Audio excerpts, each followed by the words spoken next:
everyone's time is valuable. They probably have a lot of other meetings or they probably want to get to their work. I feel like this is a personal attack on me. I mean, I may have been in a few meetings with Neely that, can't figure out his audio.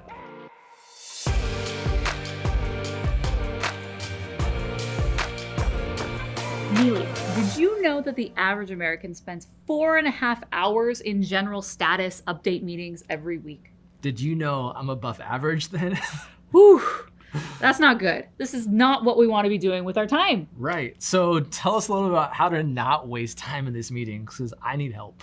So my very first tip, it's pretty obvious, it's pretty basic, but assign a leader for the meeting. This person's going to be in charge of the agenda. They're going to be in charge of running the ship, making sure that we get to all the items that we need to. They're the captain of the ship. They're the captain of the ship. Look at me. You are the captain now, not me. Mm-hmm. I don't want that responsibility. Always the captain. Yeah. I'll be a skipper. Is that what they're You called? can be the skipper, yep. All right, cool.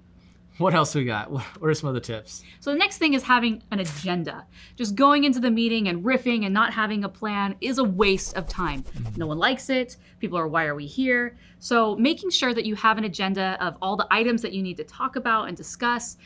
You can send that out before the meeting, or you can just do it at the same time. And when you send your meeting invite out, just include all the bullet points so people know what to expect. They can come prepared if they need to. And then you, if you're the meeting leader or the captain, you know where you're going with the meeting. Yeah, and I think it's super helpful to send that agenda, because I know when I get a meeting request and it's just a meeting, I have no idea what's going on. And I know that meeting is going to be a waste of time because no one really has any clear direction. There's no captain, there's no agenda. You're already spending 4.5 hours of your week in other meetings. Again, above average, it's way more than Plus 4.5 hours. a day. So it's super helpful to me. So that way I know, cool, this is what we're talking about. I can come prepared, like you said. I can make sure that we stay on track. Yeah. Because if I know we have 3 or 4 of the things that we have to take care of, and we're still messing around with like topic number 1, it's gonna be an unproductive meeting. We're gonna have to steer that boat. Along with having the agenda, you want to have someone who's assigned to be the note taker.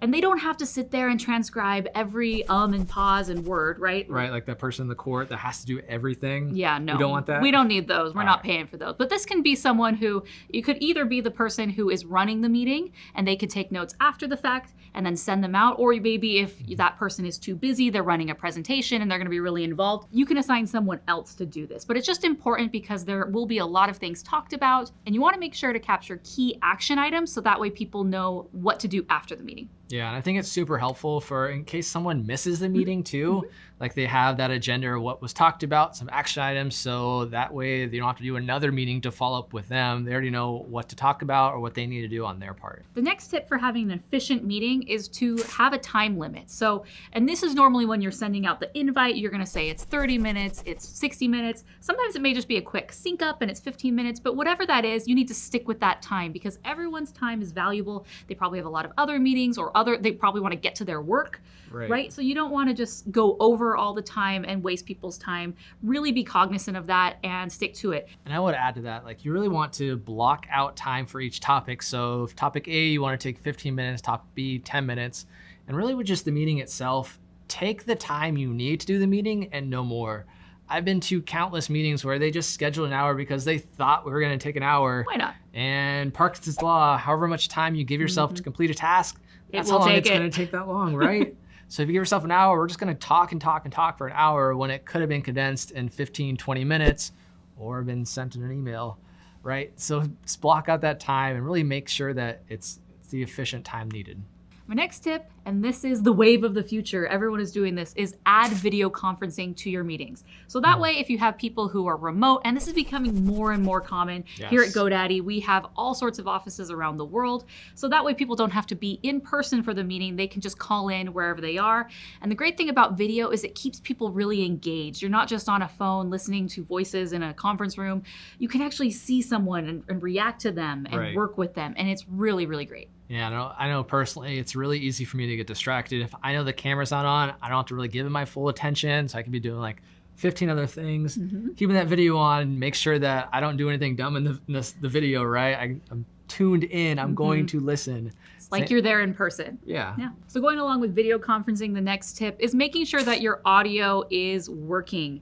This is one of the biggest things because I feel like every day there's just someone's headset's not working, or their audio is off, or someone's dog is barking, or there's a delivery truck driving by.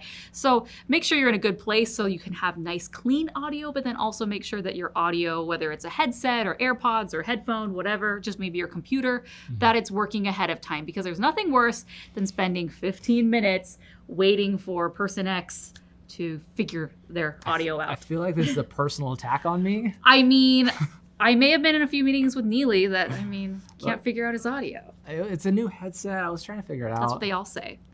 Probably should have tested ahead of time.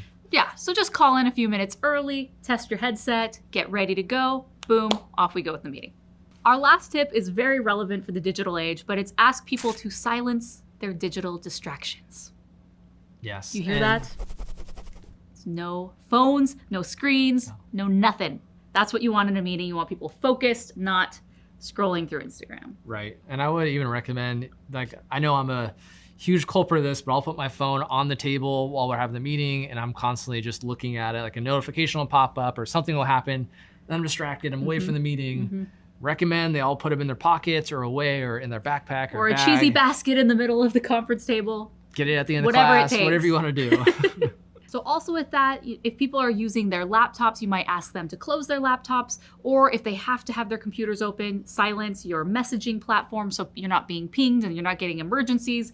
Just shut it off, focus on the meeting. That way you can save time, get the meeting done quicker, more efficient, and get back to doing what you love. Yep. The less distractions, the faster that meeting is going to go. If you like this video, be sure to like this video and then comment down below. Let me know your favorite time-saving hack for meetings, whether it's been one that we talked about or one of your personal favorites that you use. Also, be sure to subscribe and hit the notification bell so you can be notified of all of our new videos. And with that, this is The Journey. We'll see you next time.